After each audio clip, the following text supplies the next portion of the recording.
can hurry up and go ahead and take our seats when you come in. Move down as far as you can. Okay, there's plenty of open seats up front.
Count the numbers again, see if everybody's here, but we're going to do it a little more orderly, quickly fashion.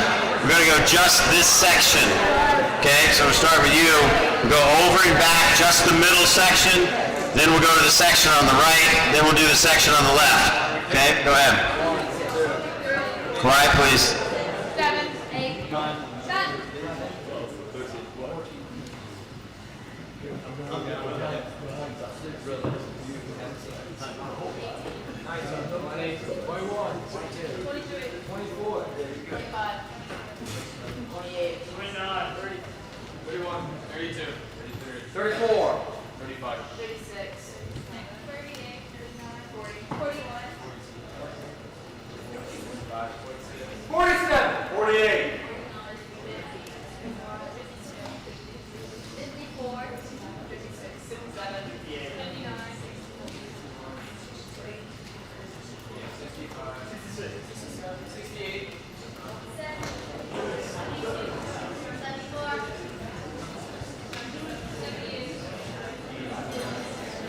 Quiet, please.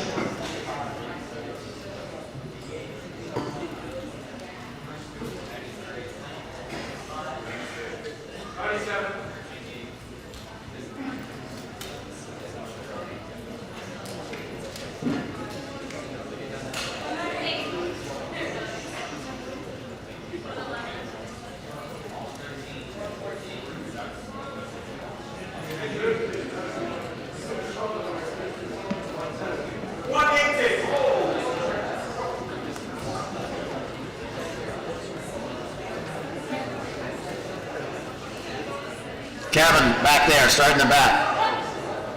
Kevin, yeah, start in the back.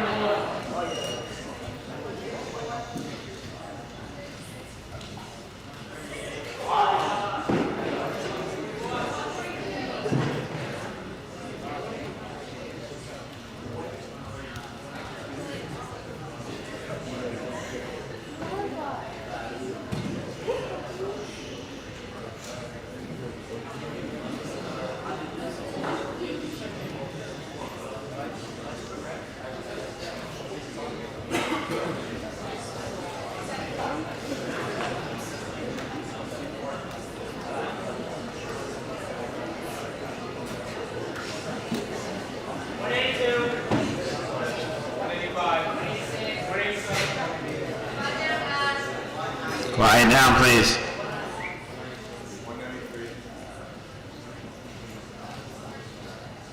What's that?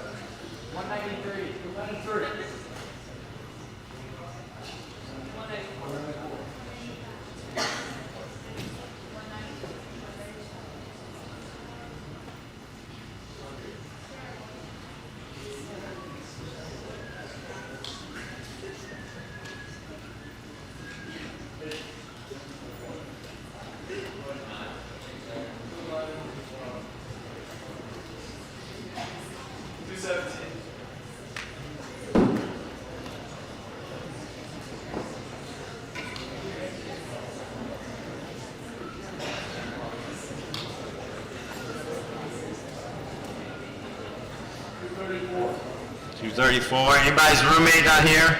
Anybody's teammate not here? Says we're missing 2. Look for your roommate or your teammate. Raise your hand if you know of someone not here.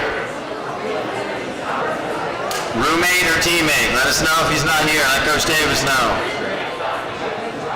All right.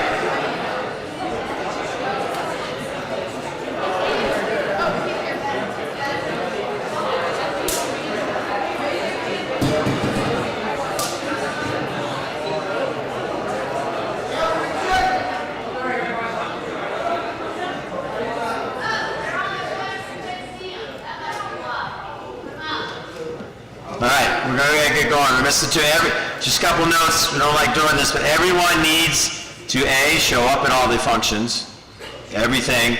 B, participate. You know, the team challenge, you might not like it, think it's great, but you can't just show up, check in, and leave. Okay, these are activities that are mandatory on there. You're going to learn something. I know sometimes that might not be the funnest thing, but you need to be there and participate. It makes it better for all, especially in those group team challenge participations. If everyone's got 20 and half the team's not competing, you're not giving those other people a chance, okay? So let's make sure we're showing up on time, we're staying for things, and we're participating, okay? But good job tonight with dinner. I want to let's give a round of applause to the coaches, counselors, and the staff.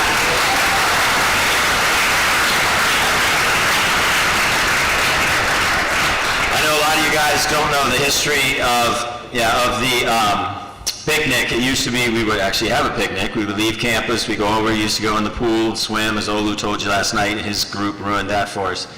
Pretty impressive whirlpool though. But we used to go over there, actually have a picnic. We've continued it because it's nice to kind of get outside and eat, but a lot of it is to thank the staff that works here at EMU for what they're doing, working so hard for us. It gives that staff a night off where we take care of things, just makes us a little more welcoming because we obviously want to stay here and continue to come back. And part of the reason they like us, believe it or not, is the guy back there that yells at you every day when you come in. Stan Morgan does a wonderful job with the kitchen, arranging all that stuff, making it happen. So let's give him a round of applause.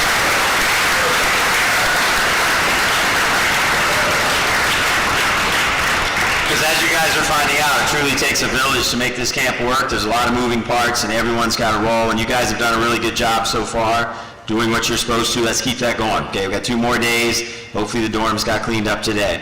All right, so tonight's session, we have 2 speakers speaking to you.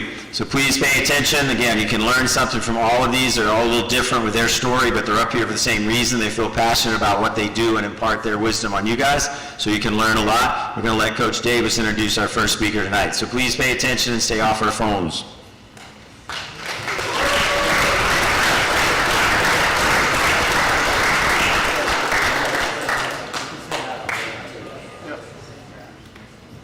Before I introduce the first speaker, coaches, counselors, tomorrow night before session, we need to have everybody together so we can go over the process for Friday.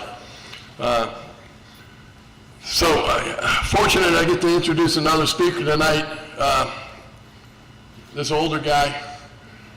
We've known each other since 1986 when he coached at Denby High School and I was coaching at Woodbridge High School. And yeah, that time's more than double what most of your ages are. We got to compete against each other quite a bit. How we first met, I'm not exactly sure. I think it had to do something with the competition between his athletes and my distance runners at that point in time. But it's been it was a great rivalry until he decided to get at it and become an athletic director. But we stay close friends and we talk almost every other day or so. So this is Al Dorner from Denby High School. In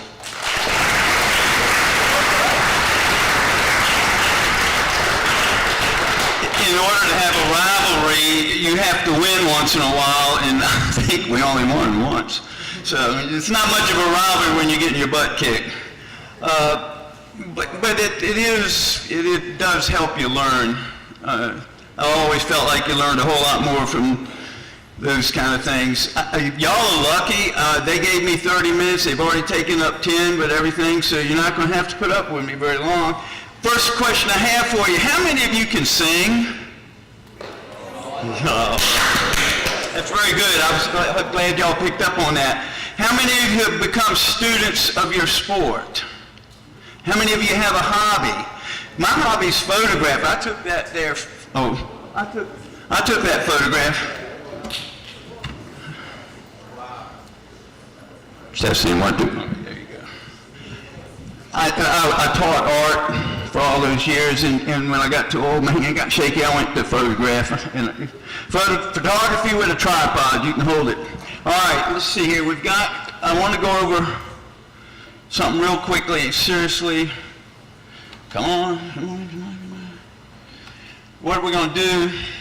I have just a few things. The other day I'm watching a race.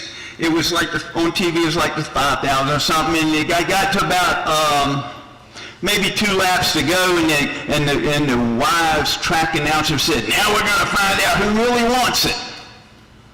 That's stupid. It's who really wanted it, who wanted it in the past. So a lot of you people are going to line up this fall to win a dual meet, to win a conference meet, to win a regional, to win a state. Are you going to wait till that afternoon, or maybe the day before? The day before, let's get pumped up and want it. How about tomorrow? How about you get started tomorrow? Last year, I forgot this is being televised, and my grandchildren know that they know that it's going to be televised, and I was going to tell a story.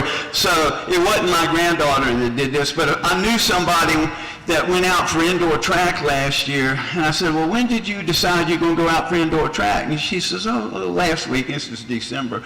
I said, well, what happened to cross country? Oh, I don't like running that long. It doesn't matter what distance you run. If you're going to plan on running indoor and outdoor, you should be out for cross country. So if you ever get rich and own a TV station and one of your announcers says, we're going to find out who wants it more, immediately fire them for me, please. Hard work, absolutely essential. But I'm going to show you a video here in just a second. Ingebrigtsen's going to talk about that hard work stuff. And hard work doesn't mean killing yourself or whatever like that. We'll get to it. Dream big. All right, another granddaughter number 2. This past January, we were talking about, she's a 7th grader. She ran 6:15 last year as a 6th grader. I said, what do you plan on running, how much you going to, she said, I want to break 6 minutes. I went, you almost did that last year. So I said, why not 5:30? Oh, Papa Bear, I can't do that. And she ended up running 5:35. This is 7th grader. 5:35, 2:30, I think it was 2:37, and because she was the best runner at her middle school, she ran 63.5 on the 4x4.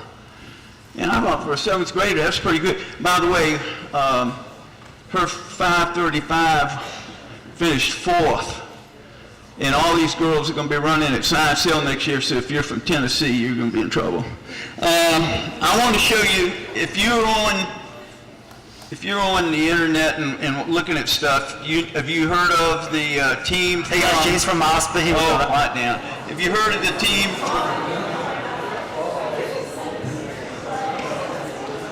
Hey, this video was done when this kid was in the 9th grade. If you've heard of Newbury Park out in California, this is Lex Young from Newbury Park when he was in the 9th grade. Listen to what he has to say. Was he young? He just ran a 14:42, his first ever high school race. That's amazing, dude. That's crazy. Congratulations. How did the race go overall for you, man, for your first high school race? Well, for the first, I don't know, when we started out, I tried to get into a good spot because that's what my teammates were telling me to do. And then I wanted to stick with them, but, I kept on thinking, man, I can't do this. But what really kept me going and, what helped me, stay with the group of guys that I was running with was hearing all my teammates and my coach yelling that I could do it, and I'm committed, and I have to. So then I just tried my best to stick with them, and it was just, every second of it, I felt like I was just dying, but I tried to push through. Did you expect to run under 15 here at Cold Race at your first ever high school race?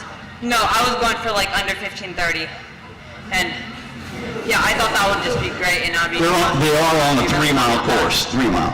So what's your goal for the rest of the season? Well, I'd like to be on my team's on the cross country team's varsity team and make it to nationals if we could and do well there. Was there anything that you learned from today's race? That cross country is a lot harder than it looks. And what do you say that if you get any inspiration from your older brother Nico? Well, he really is a really big motivation of mine. Just seeing him run so fast makes me want to do the same. How is it having His brother is Nico Young, who runs for Northern Arizona. This kid's in the 9th grade when this took, and he goes, I'm just trying to break 15:30. Yeah, everybody should break 15:30 in the 9th grade. So, going back, so when we talk about dreaming big, I recommend it. I highly recommend it. When we used to do goal setting, and I have a difficult time sometimes trying to say you should go for a time or a place, but what I put up here, it starts now, and you must be patient and set individual and team goals, and they should be measurable, specific, and reasonable. You heard Eddie talk the other night about when he was in the 7th grade wanting to make the Olympics, and he finally did 7 years later. You're not going to make All-American in the first 6 months of your running, but you can keep improving. The young kid ended up, him and his brother and the Solomon kid, they ended up winning in X Nationals. Coach Davis was out there. Real quickly, train the way you want to race. Train the way you want to race. You cannot, all right, I put up there Curtis Parker. Curtis Parker, Alan Webb, you've heard of Alan Webb, right? Oh, come on. The best distance runner in the state of Virginia ever. I know there'll be some people who would think there's others, but anyway. Alan Webb only lost 1 race in his last 2 years, and it happened to be to Curtis Parker, who I happened to coach. Now, we knew, look, seriously, Webb is like a 47.1, he's just phenomenal. There's no way that Curtis is going to be able to beat him. So we said, we're going to go at the 300 mark. The whole spring, he ran a lot of thousands indoors, and the entire spring, all he focused on was going from the 300 mark. When I ran 800 in high school, my coach said, wait till you get to the goalpost. That's like 150. Most people would prefer to wait till you get 50 yards to go, and let's sprint from there. We made it that we were going to take off at 300. And he did, and Webb was in second, and everybody else, I just know you could see the snickers. They were going, yeah, right, that guy was going to do something. And he got about 50 meters on him before they realized. They went around the 200, got to the goalpost, and then all of a sudden Webb realized, hey, wait a minute, he's not coming back. And Curtis ran like 153.2, I think it was. Webb was right behind him. Obviously, Curtis is not better than Alan Webb. He was for 1 minute and 53 seconds. But the good thing was we were walking away, one of my coaching buddies says, he can run faster than that, can't he? I said, yeah, he can. The next weekend down at in Raleigh. He ran in the national race and ran 151.1. So if you don't train to do something like that, you can't. Tony Sawyer, Penn relays. Tony's brother David's right there and his nephew's right there. Tony was slow. He was slow. I mean, could he ever beat you in a 400? No. He couldn't beat anybody. But he ended up running 15:08 for 5,000. He goes up to Penn relays. He's in the 3,000. After 2 laps, he knew it was going to be a sit and kick thing, and he couldn't do it. So he took off. And he got a huge lead. The kid ended up catching him. Tony finished second, ran a great time. But the point is, Tony trained to do those long, sustained drives. You know, we did millions and millions of 8 times 800 or 10 times 800 or whatever. We did, that was his like favorite thing. All right, we got another video here. Anybody know that next name? Faith. Anybody ever heard of her? Listen to this. You got on there in lane number 1. You kind of sense the seriousness here, Kara. Putting her in lane 1, the pace setters are right next to her. They're not starting her on the outside. She wants the cleanest and straightest line. This is only a couple weeks ago. This is not ancient history. You're on the rail. I gotta tell you, She's getting ready to run a mile. Follow. Every time she gets to the line, we're wondering, could it be another world record? But she's definitely within her limits. I do believe her 1,500 time that she ran earlier this year is better than the world record in this. Anybody know the world record for the women tomorrow? Forget about all the great talent that will more than likely, Kara, be behind her in this race. Kara McGeehan of Ireland, from Winnie Hailu, Laura Muir. You might learn something about a little strategy too here. Perhaps looking at the American record in this event that's held by Mary Slaney for 1671. But already in the early going, this is all about Faith Kipyegon and a world record attempt. You know, she makes the other women better just by being in a race with her. We hear them talk afterwards about how exciting it is to be in a race with her. She's really what they're all aspiring to be. So we already see some distance and some daylight. Obviously the pacemakers are going to keep her on that world record pace as long as possible. The longer she can relax and run on that rail and look up at them, the less work she has to do, more likely we're going to see that record. So Kipyegon behind the 2 pace setters for this race, Winnie Nyando and the American Christy Schofield, who was the NCAA champion for Boise State a couple of years ago. 61-7 as they come through that line. Again, they start just before the finish line for this mile distance, but on track right now and on pace. And Paul, just to tell you how good this field is, the woman leading the chase pack, Laura Muir, she's an Olympic medalist and a world championship medalist. She's no scrub out there. So this is an incredibly deep field. It just shows you what Kipyegon has done with this event and how she's pulling it out. It's interesting to see Hailu go with her. She's had a great season and she wants to test herself against the best. Yeah, back there in that chase pack, you see Muir leading it. Jessica Hall, who ran collegiately at the University of Oregon. As they're running, think about it. You think they were just out doing like 200s and stuff like that? Running the way this lady is running the times, there's some work that went on here. Take the groove, and in a glorious stride right now, Kipyegon, as they'll come to the half-mile mark, 2:04:10. 2:04. How many of y'all in here can even beat 2:04 for 1-800? 20 for Hassan, well ahead of the world record here in Monaco. Well ahead, and we've noticed that Kipyegon, she does run better when she's a little bit more evenly paced. So she's going through perfectly even right now. This is the pace she wants to maintain. She's on right under that world record pace right now. This last 400 is absolutely stunning. Start to come in. She's about to lose her final pacemaker, and now she's the one in charge. She has those lights to look at. She knows what she needs to do, but now it really comes down to her own guts and determination.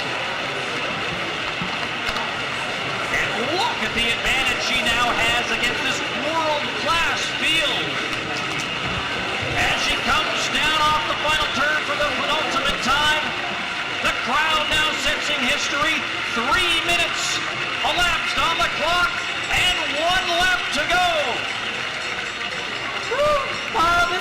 she is right under that world record pace, just barely under it by a hundredth, a tenth of a second. But look at how relaxed she looks. Her face is so calm. Everything is together. Everything's moving forward. And now we start to see those arms go a little bit more. She's digging deep now. She knows this is where it's going to take. This is where it's going to happen. Look at the running form. Remember, he was talking about people running tall. Look how she's running tall. Ranks in the metric mile at 1,500 meters, and she extends her lead now with a half lap to run.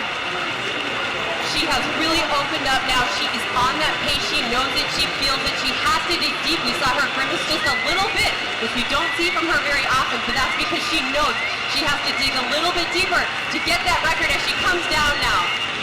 The world record is 4:12:33. She is going to shatter the world record on this track in Monaco. 2023 brings a trio of world records for Faith Kipyegon, and she breaks the world record of the mile by more than 4 seconds. 4:07. Kipyegon there in. So again, when I'm talking about training, the way you're going to race, obviously she had to do a ton of work. All right, real quickly, I wanted to go through a couple of these, but I'm going to skip down to the one. These are kids that I coached over the year, but I'm going to go to John Massey at the Foot Locker Regional. We went down there, and he had been running really well all along, and so we're on the way down there, and I said, how do you think you're going to do? And he goes, I'm going to make it to Nationals. The morning that we were to run down there, it is pouring down rain. I mean, there's mud everywhere. I tried to find, I have a photograph of him. Anyway, he did in fact qualify for Nationals, but he had, from state, maybe from regional on to our eastern region on to this, that's all he talked about. That's all he talked about. So when we talk about running the competition, it didn't matter whether there were, if you've ever run the Charlotte course, there's this little mound that looks like a speed bump in a garage or something, and the kids from Florida think it's a hill. It's not. But anyway, have some fun. I do have to tell you about one of these, and if we have more time, I go into it. Dual meet against Warwick. It's one of the coolest things ever. There was, this was a long time ago, it was back when they actually wrote articles, and one of the articles came out about how Warwick was going to end Denby's dominance in cross country. And my guys came in with the paper, and I go, don't worry about it, we'll figure it out. So it's about 7.5 miles from Denby High School. It's a straight road, Warwick Boulevard down to Warwick High School. And so we were driving to go to the meet that day, and I asked the bus driver, I said, pull over at Todd Stadium. Some of y'all have been to Todd Stadium. I had dropped my top 7 off right there and told them, I said, we'd already planned all of this. I said, y'all just warm up really good, and when you're ready, just jog on down. It was only about another mile or so down to Warwick. So we pull up at Warwick, and everybody's getting all the Warwick kids, oh, yeah, we're going to beat y'all. And so none of my top 7 come out. And they all looking around and go, where's your team? I said, well, they're running here in a few minutes. And they go, running? I said, it's only 7.5 miles. Come on, let's go. That was so good. Those guys were so, I mean, here comes my guys later. I told them they had some water. I said, pour water all over you. When you come in, make it look like you really, we smoked them. It was really good. All right, this part is really important. If we had more time, I would work on this a little bit. It's about becoming a team. And you know yourself, you're going to have some people on your team that aren't fast, and you're going to have some people on your team that are fast, and you're going to have some people on your team that work hard and some that don't.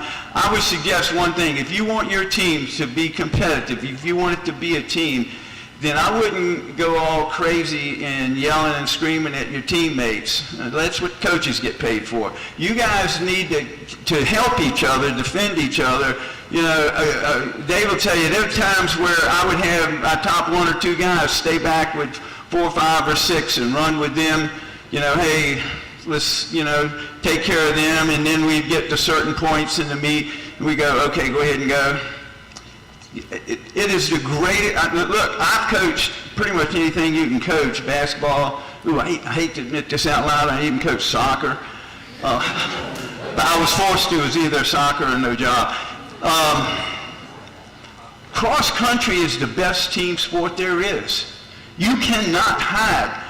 We went to the state meet with the top 2 runners in the state of Virginia. We went 1-2 at the state meet. We were bad. And my 5th and 6th guys still haven't finished. I'm going to stop on the way home to see if they're done yet. Instead of winning the meet, we finished 4th. My 3, 4, and 5, it was unbelievable. And by the way, I hate to admit this, but it was Coach Davis's team that won the meet that year. In here we talk about a motivated teammate. A motivated teammate. They're going to try harder. I had my junior year in high school. I was, and one of the seniors said, "Look, man, we're all going to be gone, and next year it's going to be you guys." And we did a pretty good job. We ended up 5th in the state. Real quickly. Well, I have to talk about Catherine at the district meet. Catherine's my stepdaughter. The team's number 5 kid was really sick. And Catherine always ran like number 6. Sometimes she ran number 5. So the day of the district meet, she knew she was going to have to come through, and she did big time. Now, years later, she goes, even if I hadn't run, we would have still won because the girl that finished 6th that day would have been good enough to win. I said, "When you were running, did you know that?" She says, "No." There you go. You did the job. And so there's going to be times this year where your coach or one of your teammates say, "Hey, you got to do the job." You cannot do the job if you aren't prepared to do the job. If you aren't out there doing the workouts, I won't tell them about it. I almost cut you, David. But if you're not doing the job, why would you be on the team? I don't get that. And the last part is self-image. I could spend a long time on that. I'm not, but every one of you know how fragile that self-image thing is. I mean, somebody says something. "Oh, is that a pimple or do you get spaghetti on your face?" Stuff like I got that a lot when I was in high school. Not anymore. They got old and dried and wrinkled up. Be nice. Be nice. It's just people's self-image. If somebody's not running well and you're going, you think that's going to miraculously make them run better? I don't think so. Some of you upperclassmen, take one of the little ones, take them to you. Hey, come on, you can do this thing. You'd be surprised how that works. It doesn't work if the parents do it. You know that. How many of you, show of hands, how many of you listen to your parents? "Oh, goody, mom." Really? I mean, y'all must want to use the car once in a while, so you got to listen to mom, dad. Get our parents to send us here. Yes. All right, look, I've got to, real quickly, I'm going to tell y'all, My name is and you're going to learn. Professional Nike runner. And today we're here with Dorner. Hey, this is the fastest middle distance type runner in the world right now, Ingebrigtsen. He's going to tell you how to run a 5K. I'd listen if I were you. I mean, it's really good. You run a faster 5K.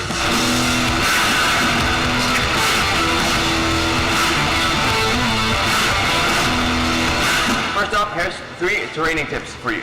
First, consistency. Second is to have a program where it's planned from Monday to Sunday. And third, don't go too hard. Some important tips for race day is to get enough sleep the last 5 days before your race. That's important. The second thing is eating. You need to eat like something easy for your body to handle. And the last thing is to conserve a lot of energy so you can have maximum output on your race. Warming up for a race is very important. Of course, you need the body to be warm and ready to handle the fast pace or just the endurance for a good race. An important thing is don't go too hard. You need it to be long enough for your body to get fully warm a little bit of running, a little bit of stretching, some exercises and some strides. And it's also a good idea to get your heart rate raised for X amount of time, so you're ready for your whole body is ready for the race. My best advice for people standing on a start line ready for a race is calm yourself. Nerves is a very important factor. You need to be nervous, you need to be concentrated and focused. But it's also, it can be a good thing to know what to expect. If you want it to be a fast race or to set a PB, you need it to be sort of planned. But it's also good to be open-minded going into a race, that a lot of things can happen and it can be unpredictable. After the gunshot, most important thing is to stay calm. A lot of people is going to rush out and spend way too much energy. Try to conserve some, get to your pace as quickly as possible, stay calm for the majority of the race so you can have a good last lap or a good finish. I think the first 3Ks of a 5K needs to be at a decent pace. Most important thing at this point is don't go too hard. But again, if you lose like 30 seconds or even 15 seconds the first 3Ks, it's difficult to take that again in the last couple of laps. At the same time, negative split is a very good thing. You need to have some energy for your last case or last 1500s, and you can all of a sudden take quite a big amount of seconds off the average pace. Going into the finish of the race, it depends a little bit what type of race it is. Of course, if it's a championship or just a local race where you want to win, of course you need to conserve energy, position yourself good, stay maybe behind the others, or just decide what the outcome of the race is. If you need a fast race, then you don't have to think that much, you just want to keep up the pace and spend your energy wisely so you can get 100% of the perfect time. While racing, it's important not to stress. You don't need to be tense in your body and like stress. You need to be relaxed, but of course, going into the last lap or last 100s, it's just getting as fast as you can to the finish line. That's can be difficult, but practice is a good thing. Look at the guy that finishes second. Watch him. For me, sometimes when I see the finish line, I feel like, of course, you're building lactate. That's it. I mean, he's just as happy. Like Finishing second doesn't mean you're a loser. In practice, you need to keep your stride going, keep the high pace. But if you use your energy wisely, then it's going to be good. But last hundreds, it's all out. When you finish your race, get over the finish line. Of course, you've done a massive PB and a great race, but try not to lay on the ground. It's not that exhausting, but it tells something going into like the Listen to this. race. It's a little bit about the mentality. Try to stay on your feet. After like a couple seconds, it's gonna get better, and of course you need to be ready for whatever. If you're gonna be better than everybody else, you need to act like you're better than everybody else, and then you don't need to lay on the ground breathing. Thank you guys so much for watching. Hope you got some good tips on running a faster 5K. So like and subscribe, and hopefully see you on the track. Hey.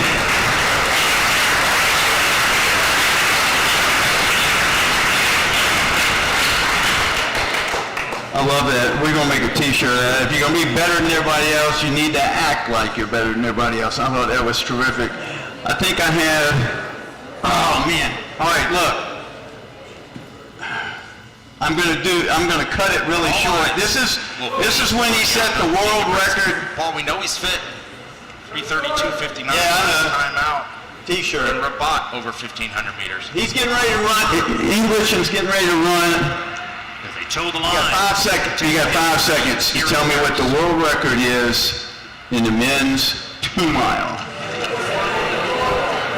So 8 laps of the track. None of you got it right. Sitters out in front as well.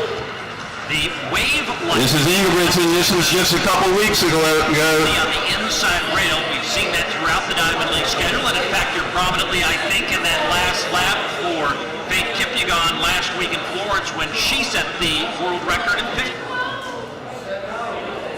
Hang on. But all eyes will be on Jakob Ingebrigtsen. Paul, we know he's fit. The clock, when he reaches the line, it'll be 1 lap to go. 6:58 at the bell. Paul, this is going to be close. He's going to have to find another gear. He's going. He does look comfortable.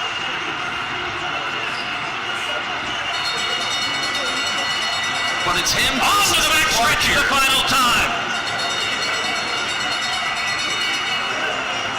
He looks good, Paul. Very, very smooth and in control as he takes a peek over his shoulder.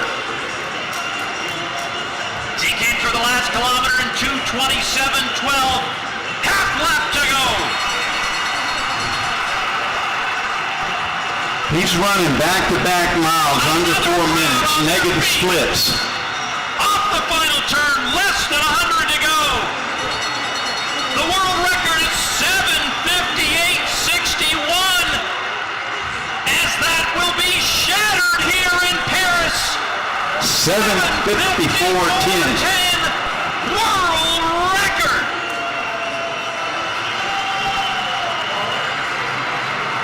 By the way, he did what he said when he finished, just ran 7:54.10, got negative split of 2 miles. You didn't see him lay down, he was walking around. And absolutely destroyed Daniel Coleman's world. All right, look, I'm out of here because I'm running out of time, and you guys have been great. All right, wait a minute. Who can tell me where that photograph was taken? Where is it? No. Where? Huh? No.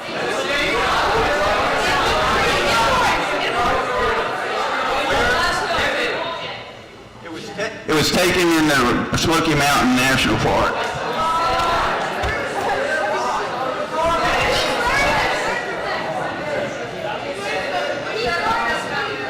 Hey, take the shirt. I know it's going to be too small. He said bring it to the thing in the morning and he'll give you one that's your size. Thank you, guys.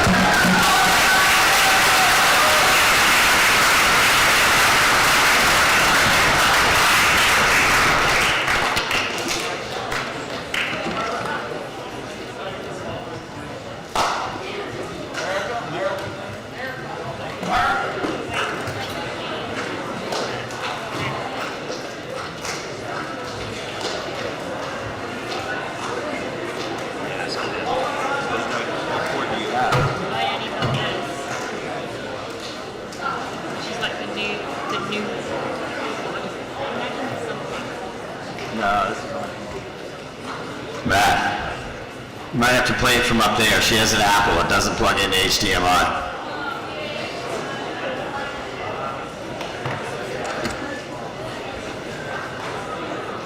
All right, well, our next speaker is getting set here. I will introduce her.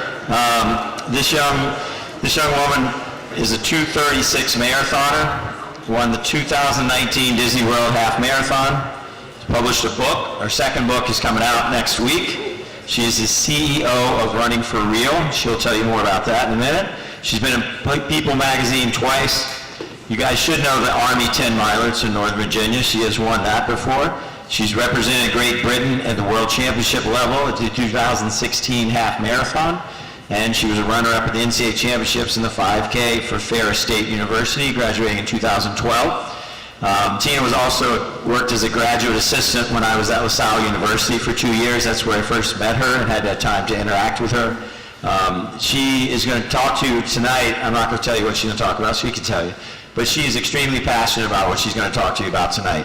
She believes in running fast and doing all those things we want to do, but the big message that she'll tell you tonight is she wants you to run fast and do it correctly. There's ways to run fast for temporarily, doing it incorrectly, but long-term goals won't work. And this is something she's very passionate about, done a lot of research on, very knowledgeable on the correct way to do things, and you can accomplish a lot of things and stay healthy doing it. So I'm going to let her talk. There'll be time for questions at the end, but this is a very important session I think you'll learn a lot from. So Tina Muir. Thank you, Tina.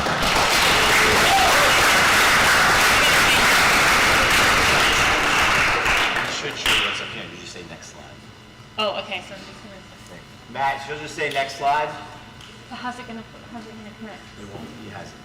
You sent this to me. No, I didn't send it to you. Because we were just, okay, I'll send it to you. Not to you. Sent it to you. He's gonna send it to you, Matt.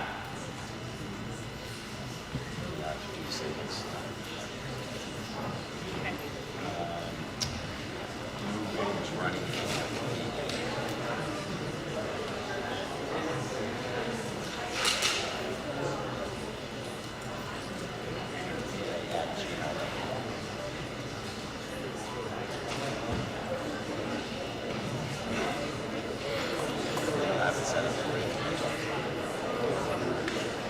go on next slide. You said this.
Yeah, but how do you know flash drive over? She can't plug the flash drive.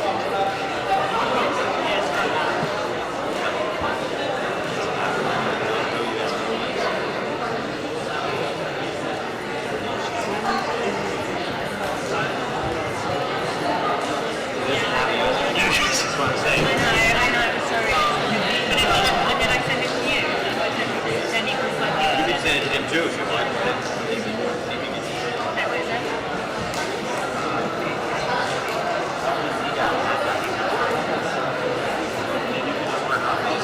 Okay, yeah. So you're gonna get it?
We're just about getting set up here, so can I have you quieten down?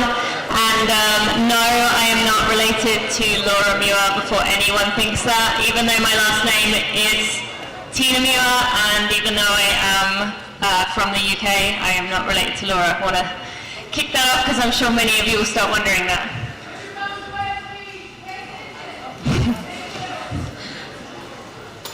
Okay, so, oh, that's gone. So I've named this talk initially 10 things I wish I knew. So I am about to turn 35, which I remember being your age and feeling like that was really old. It still doesn't feel that way. But I know that I actually don't agree with 10 things I wish I knew, because I am someone who personally believes that you don't learn the things that you're not ready to learn yet. And so while I called this 10 Things I Wish I Knew, I actually believe that every journey unfolds in the way it does for a reason. However, I think some of the things I will talk about today are things that will speak to you in specific ways, that I am maybe the person that gets this message through to you, even though this message has been coming to you in other ways at various points. So I'm going to rename this. This is the 10 lessons I learned the hard way. So as Coach Ireland told you earlier, I did run for Great Britain. You see right here, this is one of the high moments of my career, running in the World Half Marathon Championships. I was incredibly proud to run for Great Britain in this race, and then I did a few months later in the European Championships. This was a high moment. This here was a low moment. Now, this is not a really old picture, although it kind of is. This is literally all I have of one of the races where I just mentally quit and had the worst race, locked myself in my hotel room, didn't talk to anyone the whole night, and this blurry photo is all I have of that moment.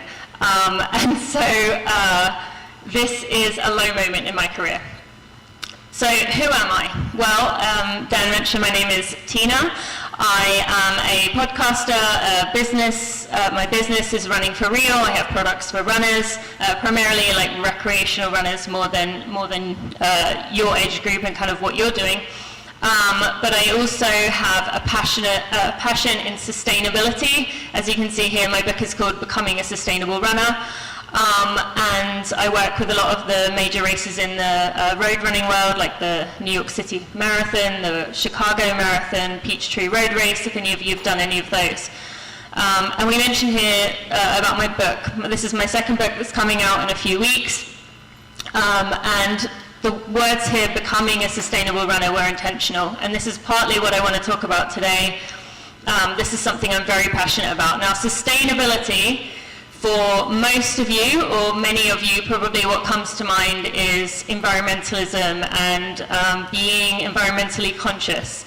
So that relates to one side of this picture where, by the way, funny side story, when I was putting this together, the slide on the left here, the alternate text it automatically put together, it said, "Woman sitting next to garbage," which is true, and in this video here, I had been into, in that picture, I had been into each of those trash bags, head first, sorting through that trash. So yeah, it's not exactly wrong either. But it's also talking to the picture on the right, and you can see there someone smiling. That race was a few months ago. That was my first ultra marathon. It was a 50-mile race, but I don't imagine any of you have done ultramarathons, and they tend to lie. It was actually 52 miles, and you can imagine at that point that's quite a lot extra to go. So I want to talk about sustainability from that perspective more than the environmental side today. So I want to show you two photos here. You've seen both of them already. I've told you these are both kind of highlights in my career. These are both big moments for me. However, in the one on the left, that photo is hiding a lot. Yes, the one on the right, I might have some wrinkles around my eyes from my two kids you may have seen running around earlier on.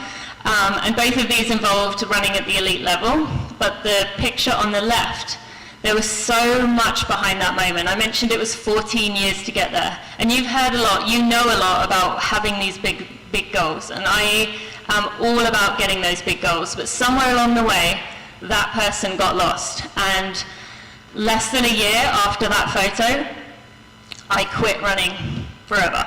I didn't run a step for 3 months. I hated it. Like, I would be doing my morning run and I would already be dreading my afternoon run. And one day I just snapped and I was like, I am done forever. And I honestly believed I was done forever. And the reason for that is that I was burned out, and we're going to get to the second part right now. So we talked about People magazine doing some features on me. When I quit, I was determined I was going to be the person to talk about something within my health that was going on. And while this is primarily going to, this part here is primarily going to speak to the female bodies in the room, hold on, this actually applies to every single person in this room. But for me, I had not been listening to my body. I hadn't had a period in 9 years. And while that was not good, and we're going to talk about that in a minute, it was actually the other symptoms that can affect every single person in this room, and you've probably experienced some of them, that were the breaking point for me, that where I said, you know what, I can't do this anymore, and I moved on. So this brings me to lesson 1. And this is, if you feel like something is wrong, trust yourself even if everyone else disagrees. And the reason I say that is because when my body first started like not feeling right, when my period disappeared, when I started feeling this fatigue, when I started getting cold hands, I went to the doctor. The doctor said, nah, you run a lot. Come back to me when you want kids. And for me, in my late teens, I was not thinking about children, so I said, okay, well, I'm going to carry on as I was then. And I knew that was not right. I knew my health was more important than any race or anything, but with that doctor saying that, it gave me the ease to just be like, okay, well, I'm just not going to pursue it. And through that, I continued to start reducing my fueling more, because at this point I decided that I wanted to run fast. We'll get to what body shape, body size is a bit later. But for me, I knew I was not fueling. I would be eating, let's say I would have an afternoon snack, and an hour later I'd be starving. And I'd say, you are not allowed to be hungry again. We are waiting till dinner, we are holding up, this is not okay. And I would ignore that hunger. Or I would go to the menu of a restaurant and decide what I was having that was not little enough calories to where it would flag people, but it was enough to where I felt like I was getting just enough food. And those are not behaviors that we want to be doing. And I knew those things were wrong. But again, because the doctor had said to me, and other people I talked to had said to me, well, doesn't really matter, it's just you're running, it allowed it to continue, and actually it allowed it to grow. And I know now there's a lot more conversation about, I'm hoping most of you have heard of the term Red S. Can I see a show of hands of who have Red S, Reds? Oh my God, wow, maybe not. Okay, this is interesting. Which is relative energy deficiency in sport. Any more hands when I say it that way? Really? Yeah, not as many as I would thought. Okay, maybe the conversations haven't come along. But there is a lot more of a body positivity movement going than when I was dealing with it. So let's talk about these other symptoms. So you can see here the list of symptoms. I understand these are things, you know, extreme fatigue. I think if I asked you to put your hands up, who has experienced extreme fatigue in their training, we would all put our hands up, right? Same with cold intolerance. Well, what does that mean? All of us are intolerant when it's 10 degrees out. But the one I want to focus on actually, which is the biggest indicator that you are not taking in enough fuel for the training that you are doing, is actually the fourth one. Does this have a pointer thing? I don't want to test it and break something. Bradycardia. Now, the way you are going to know if this is applicable to you, bradycardia is having a low heart rate. And as runners, we're often told you want a low heart rate, right? That tells you that you're fit. That tells you that you are ready to run fast. But if you have that low heart rate and you have someone measure, or you can measure your heart rate when you are sitting down, standing up, walking across the room and walking back, if your heart rate jumps up doing that activity, that is the number one sign of all of this, that you are experiencing relative energy deficiency in sport, which is not taking in enough fuel. And if you are not taking in enough fuel, you are more likely to get a lot of injuries. Particularly here you see I've written pelvic, sacral and femoral stress fractures. Those are going to be very likely if you are working through this, as well as other bone injuries. And I mentioned here anxiety and depression. That is something that actually was the thing that I kind of really found took over, along with the cold intolerance and just struggling with my body day to day. So I want you to, so I just want to explain that again in case I didn't. So bradycardia, when something is wrong, you will, and you're sitting down on the couch, let's say, you get up, walk across the room, walk back. If your heart rate doesn't really go up, because why should it? When you run as much as you do, and you get up and walk across the room, your heart rate should not go up. But if it does go up a lot, that is a sign that you really need to look into your fueling. So I don't want to spend too much time talking about this specific thing. This does apply to all genders, all ages. It doesn't matter if I eat a lot, so it can't be me, or my weight is normal, if there is such a thing, so it can't be me. This can literally affect any of us. And I created an online resource that is free, and I want you to just go check that out in your own time. If this is something that is maybe speaking to you or you're curious about this, you can see that I've got these 5 categories here. This is all free. There's also a resource if you do discover that this is what you're working through, that you can go to online, and it's, again, free, because this is something that I went through. I felt very alone, and I don't want anyone to go through it. So I'm going to give you the link for that at the end. Okay, so lesson 2, this is related to this. Do not expect your body to look like anyone else's. And I said here, especially professional runners. And the reason I said that is because I can't say that this is the case for all of you, but I remember I would stand on the start line and I'd be looking around at the other runners, kind of paying attention to their bodies, paying attention to the ones who were running fast. And for those of us who are female identifying, we are shown image after image of like skinny equals fast, skinny equals happy, skinny equals everything you've ever wanted. For those of you who are male identifying, it's a little bit different. You're kind of shown 2 conflicting images. As runners, you're shown skinny equals fast, but the rest of the world tells you kind of, I can't say this as I don't experience it, but kind of triangle shape, right? You've got to have this big muscular upper body. However, the answer is that no one wins. Only the diet culture and beauty industry are the only people that really win.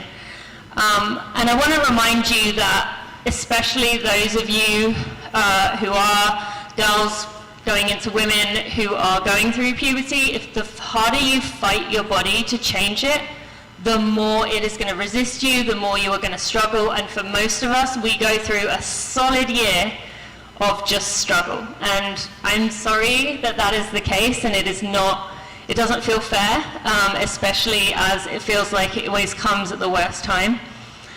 But trying to force your body to look like the professional runners or the influencers or the people you look at online is only going to do damage to you, and it's only going to just destroy you mentally and emotionally. So I want to show you this photo here. This is when I was in college. I hated this photo. I thought it was the worst. I've actually never shown it publicly before because I hated it so much. Now, maybe you're judging me and thinking, yeah, I can see why. Maybe you're thinking, what are you talking about? That's just a normal runner. And maybe you're just not even thinking about this at all, in which case I would love your confidence, and maybe you should switch spaces with me, because I would love to channel some of you up here. But what I want to talk about with this is that I, in this moment, would look at all these other people on the start line. I would look at all the women that I looked up to and thought, I want to get my body to look like that. But what isn't mentioned here, or what you don't see, are that these pros, these people you've looked up to, who are in their late 20s, who are in their mid-20s, they have been training. They've got 10 years of training on you, or 5 years, 8 years, 12 years, 15 years of training on you. And you cannot force your body into look like that without doing a shortcut like what I mentioned with the reducing your fueling, which is now putting you at major risk of long-term damage. You could end up with osteopenia, osteoporosis, which is, bones that are very fragile. But you also, maybe isn't for you. And actually, even a few weeks ago, my husband took a picture of me on the beach, and I said, do I look like that? Like my stomach? Because I couldn't believe that over time, my body has just kind of transformed itself, and in my head, I've still got a teenage body, which is not, I'm saying it in just the years of training that I've continued to put on has changed my body over time without me even trying to do anything. Lesson 3, do not trust people like me. The reason I say that is because I do have a platform, I do have a community, I do have a podcast, maybe not to the level of some of the people that you follow on social media, but as someone who does work with a lot of brands and someone who, I want to show you this photo. This was before they were big time. You ready? I think I was one of the first people to work with them, and this is also an embarrassing photo. This is actually in Philadelphia when I was working with Coach Highland. When Body Armor first came out, they sent me the shipment. I was over the moon to be given all those bottles of Body Armor. But my point is that you never know with people like myself, and I will admit I've done it too, you never know what is going on behind the scenes. And I want to tell you a story related to that to explain my point. A few years ago, I was a yogurt company? It's more of a alternate protein company reached out to me and said, we've got this new yogurt, you've got to try it. We'd love you to try it. Here's a lot of money to try it and talk about it. And I said, sure, of course. So I get this yogurt, I try it. I'm not kidding you, it tasted like someone had mixed like sour cream with dirt. Like, it was disgusting. I couldn't take more than a spoonful of it. And then lo and behold, a few weeks later, I see all these posts, bam, bam, bam, bam, of this yogurt is amazing. This is the best thing I've ever had. And I was like, we are definitely not thinking about the same yogurt here, are we? Because I had gone back to the company and said, I'm not doing this. If I'm doing this, I'm going to rip you apart and you are not going to want it. So they said, no, please just don't say anything. But that is an example, and there are many things. So with athletes, with people you look up to, know one product, no matter what it is, and I say this even with me, you will, if any of you do find me online after this, you will see that I am pushing out some products, but no one thing fixes anything. No one thing makes someone fast. And so I just want to keep that in mind, that as in the talk before, it's years of training, it's all the things combined, it is not one thing, so just be aware of that. Lesson 4, it is possible to work really hard for big goals and have fun along the way. So I want to have you think about, after you leave today, what are some things beyond running that you love to do, or if you're struggling to come up with that, what did you love to do as a child? It might be something that comes to mind. I love to draw, or I used to love playing music, or I used to love board games, and then there's some kind of grown-up version of that. But it might also be something that if you think about, if you had a day to yourself, no parents, no plans, what would you do with that time? What would be something that would bring a smile to your face that just was something you could enjoy? How can you keep something like that in your running life? Because if you reach a point where you are just about the hard work, you are losing or risking everything. And that is what happened with me. I just got to the point where all I could think about was the finish line of races. So to demonstrate that, I want to show you these two photos. The one on the left was me in London earlier this year.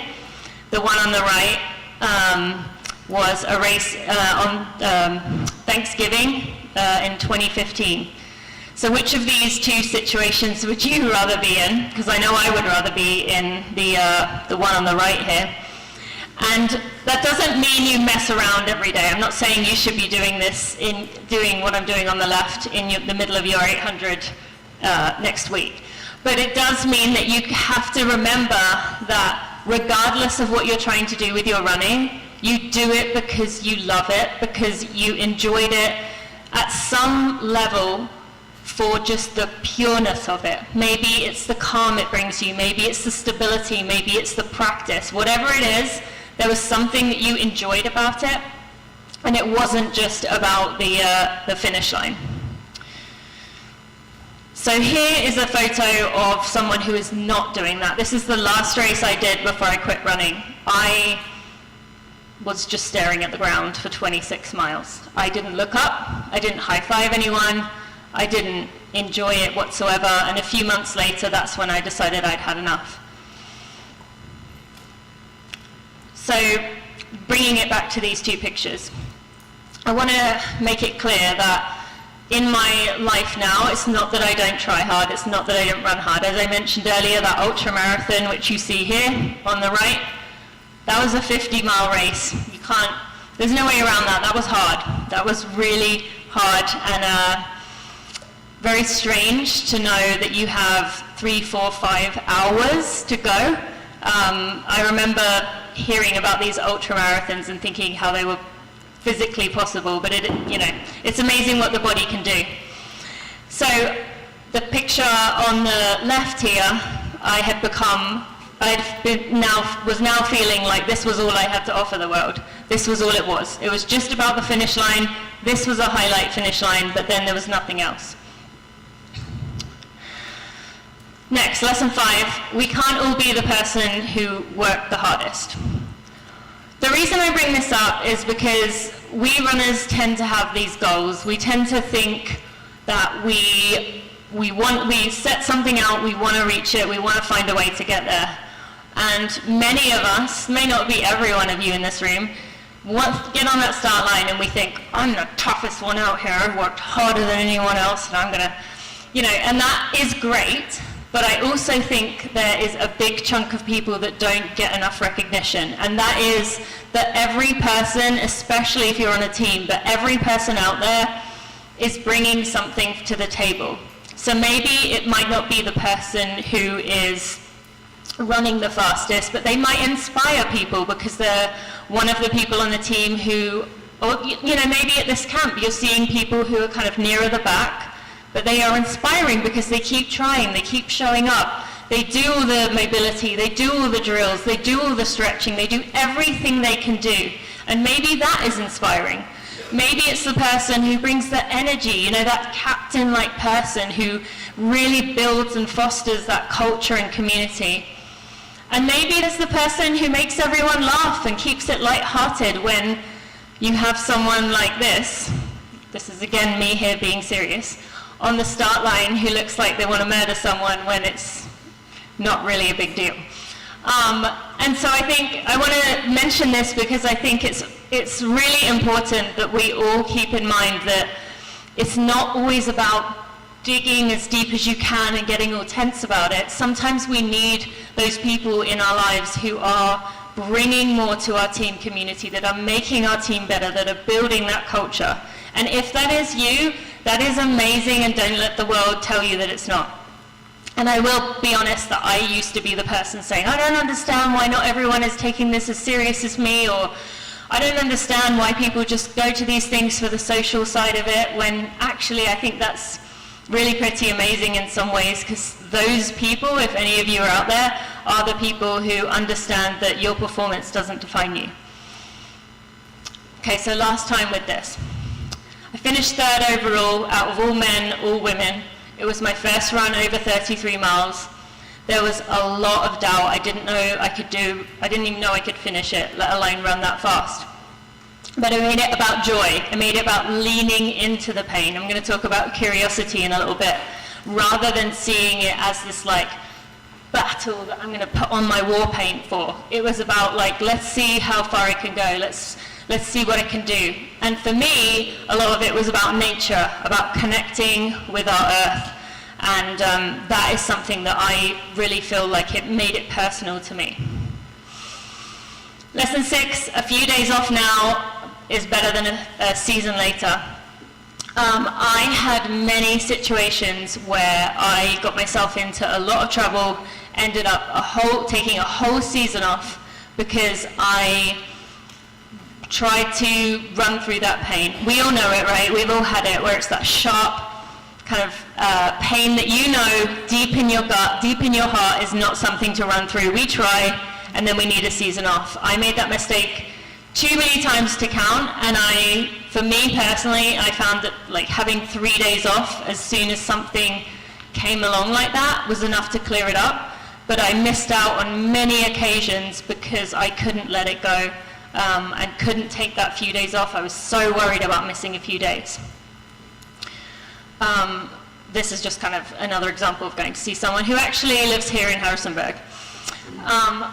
Lesson 7, one race, one season does not define you. Yes, even your senior year. And the reason I say that is I've probably had tens of thousands of high school runners reached out to me over the years, and every time it follows the same pattern, which is either something is hurting them or they're not feeling good, something is wrong, like they're stressed about something in their life and they're saying, but my coach, it's really important to them on my team and I don't want to let my team down and I really need to do this because otherwise I'm not going to get into college and then I won't get to go here and then I won't get to do that, and it just ends up being a place where it feels like everything is on your shoulders. And when you start getting to that point, you lose all of the joy from the sport, but you also lose the lessons that you're learning along the way. And to demonstrate this, I want to give you a really embarrassing story that I'm still embarrassed to admit. And that was that when I was in college in my junior year, I was really trying to break 5 minutes in a mile. And I ran 5:00 something 3 or 4 times. The 4th time I ran it, I had run a race before that. This was my 2nd race of the evening. When I didn't get that time, when I didn't break 5, I stomped, and I mean stomped, into the middle of the track. This was an indoor track. I lied down and I did this for 45 minutes. The next week, one of the freshmen on the team, I saw her have a bad race, stomp onto the track, and literally do the exact same motion. And I thought, wow, I just taught her that. That is the way to react when a race doesn't go well. And had I not grasped that so tight, not let that be the thing that I needed to do, because really what is the difference between 4.99 and 5.00? There isn't really one. But when we get so wrapped up in this race's, how many of you, I'm curious about this, how many of you know the Eminem song, Lose Yourself? Oh, it is still around. Okay, good. I didn't know whether to include this. I'm glad I was right. My husband was like, no, they won't know that song. You know, okay, so I really think that song has screwed many of us runners over because of the way he says one shot. And you've only got your one shot, right? And do any of you listen to that as a pre-race song? Oh yeah, see, it's still doing the rounds. And so did I. And I think that mentality, we don't have one shot. As I've said at the beginning, I think our race kind of unfolds as it does. I'm going to start calling on you if you keep talking. I have no problem doing that. And so yes, don't let it define you, because there's plenty of opportunities, I promise you, even if it feels like this race coming up is the most important one. I'm not going to go into that story because it's pretty much what I just said. Lesson 8, and this one is important. Perfectionism can cost you everything. So my senior year of my 5th year of college, my team was trying to qualify for nationals. I also wanted to go as an individual if we couldn't go as a team. I was all set on getting the perfect training block. I wanted to do everything right. I did everything I could have done. I was dialed in, but I took it too far. And about 2 weeks before the regional meet, to which you have to qualify for the national championships, I got an injury, and it was so bad that I couldn't run through it. And so my coach made the decision that I was going to have to sit out of the regional championship.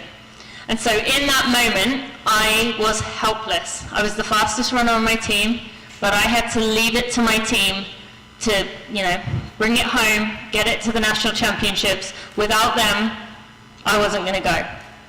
They did, and they were amazing, and we did get there.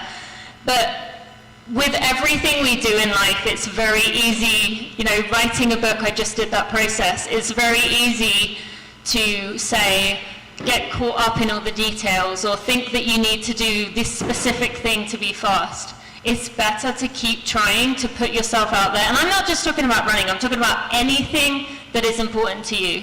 Try and put yourself out there. And even if it goes wrong, even if you look a bit silly, you know that you tried.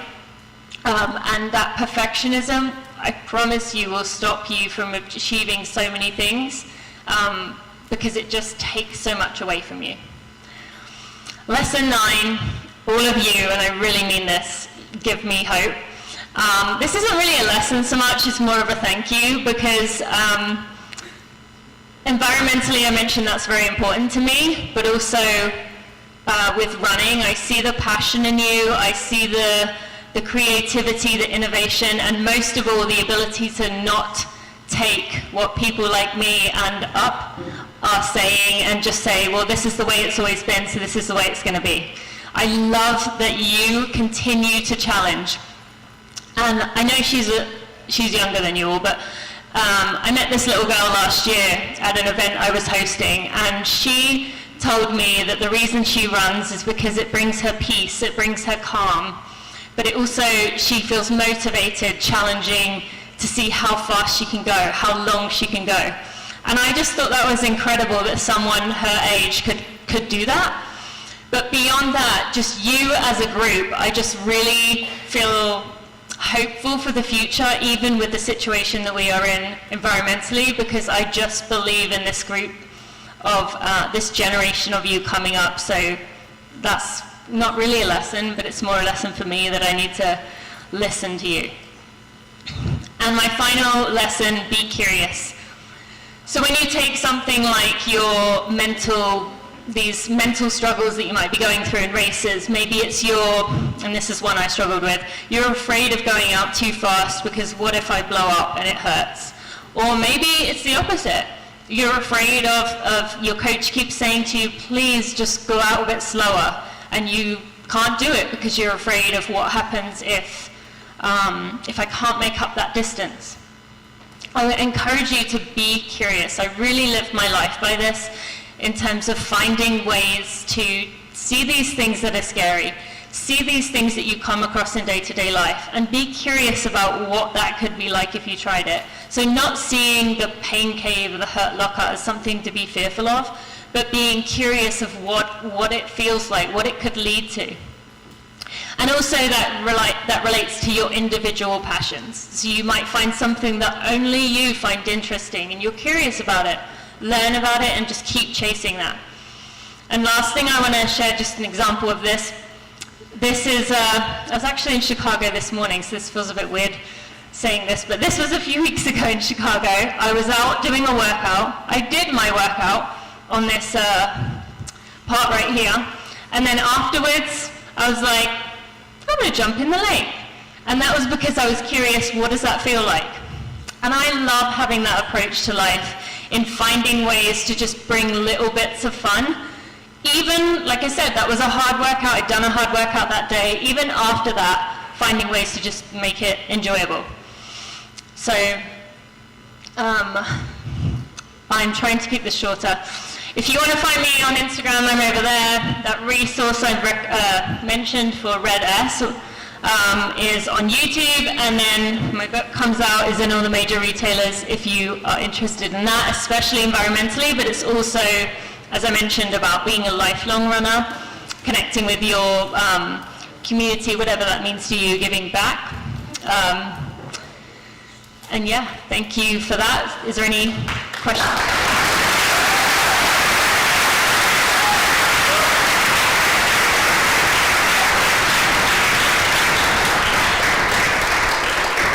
Thank you for giving me enough time to have a drink. And I feel like you should have all got used to my accent by now so you can understand me, right? Yeah, the question. I know you said you do a lot of other races and stuff to help them be more sustainable. What kind of stuff do you do? Because I understand other than, cups and trash and stuff, but what do you do to make it overall better for them? It really depends on the race, as I'm sure you know, with the cities, the locations. Like a race that I'm doing in Georgia, Atlanta, Georgia, is a whole world of different from a New York or San Francisco. So it depends on the city. Actually, a lot of what it ends up being is food waste. And I know that's not very sexy thing to talk about. It's not very exciting, but it's about taking those bananas that are left, or the food that is left, taking it to a food recovery place, and they can then repackage it and give it out to the unhoused. Or it might be, as you saw me digging in the trash, it's making sure that the compost goes in the compost and the recycling goes in the recycling. So those items get dealt with correctly. And then it's just really about getting people to think. With everything environmentally, we kind of get in our automatic behaviors. And you will see me now. I know that we have plastic utensils here. You will see me with a metal fork and spoon the next few days, because that's something that I tend to always bring with me but didn't know today. And it's just trying to get people to think. So that's a lot of what I do with these races, is draw attention to what they are already doing with their teams. It was just a picnic today. We used some plates and medals. It was just Oh, okay, good. I have to say, when I saw the styrofoam plate above the salad, my heart was like, but that, I'll give you that. And I want to add that I've been to a whole lot worse than that. There was compostable plates, and I was very happy to see that. So thank you. Okay, yeah. Okay. Do you want me to bring you the mic? Do you think you can shout loud enough? You seem nervous to ask this question. Now I'm nervous. Can I come to you?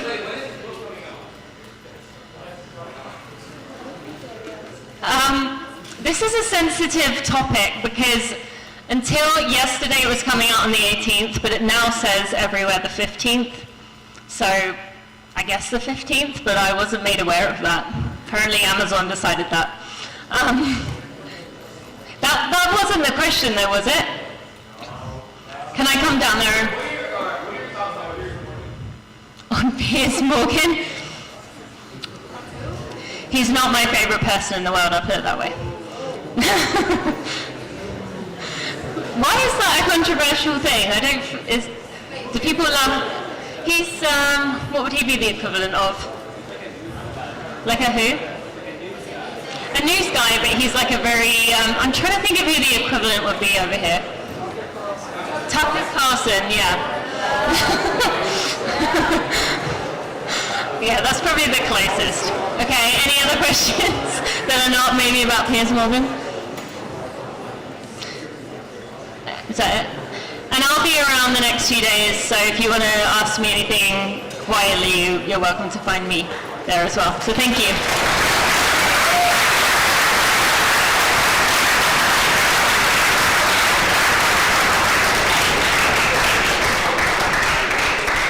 Thank you guys for listening along. Tina's got a good message. We did bring her to camp, not just for this evening. She'll be around all day tomorrow, Friday morning. So you see her in the cafeteria around campus. You have questions about anything. She's a resource that's available for the next 24, 48 hours. So thanks for your patience. We're not done yet. I think we have the update on the team challenge standings. A couple of things for tomorrow first. Listen, please. Pizza will be waiting, tonight when you get out. That should be ready if you order pizza. Make sure you got that in the dorms on time. Tomorrow's run, real quick. How many people have done Blue Hole? That's tomorrow's run. All right, so there's enough of you to talk to others. Uphill for maybe the first 2 or 3 if you start from 7. After 3.5, probably 4 to go, it's mainly all downhill except for the last mile that's flat. So you can run pretty fast, okay? 7, 6, 5, 4 are the distances. You can't go any less than 4, okay? We'll load the buses the same way we did Radish Knob, by how far you're going, point to point, same deal. Okay, so think of that tomorrow when you run in the morning. Yes. How long do you have? Quiet, please, quiet. How long is there to do it? An hour. An hour? Okay. Yep. Okay?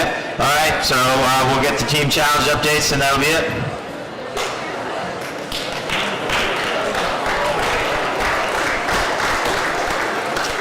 Okay. So, this is where we started today. Right? I will say, the scavenger hunt / team relay especially with all the bonus points, they were kind of generous on some of these bonus points, I think. I don't know. I got to see some of these videos and stuff, counselors, because there's a few, there were some big bonuses. I don't know what you guys paid them off with, what you promised them, maybe some pizza, whatever else. We have a new leader.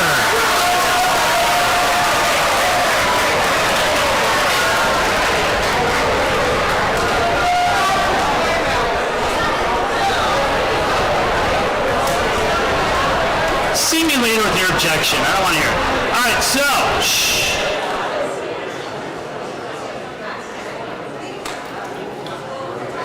things are kind of tight now. Tomorrow,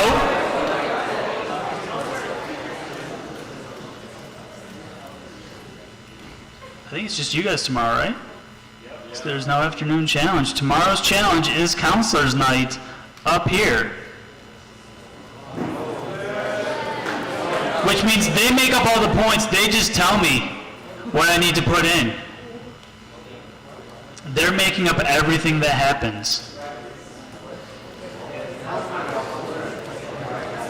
Who knows? Maybe Group 4 could actually have a shot. Maybe. Group 1, well, if they stop walking, around. Alright, so tomorrow morning, we will be handing out the gift cards for today, so if you have not yet tagged us in your pictures on Instagram, make sure you do that. Remember, only if we are tagged does it count. Don't put it in the story. Stories disappear. Actually tag us in it, and we'll go from there. Does it have to be public? It has to be on Instagram, yep. And the account has to be public so we can see it. That's it. Pick up your trash. Go get your pizza.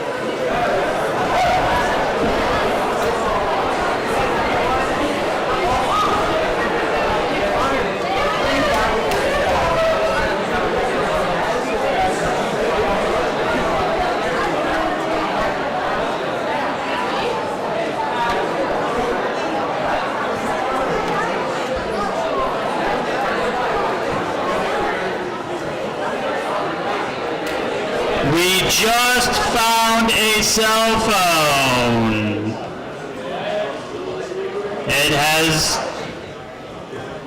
It's an iPhone. It's got a couple girls on the front.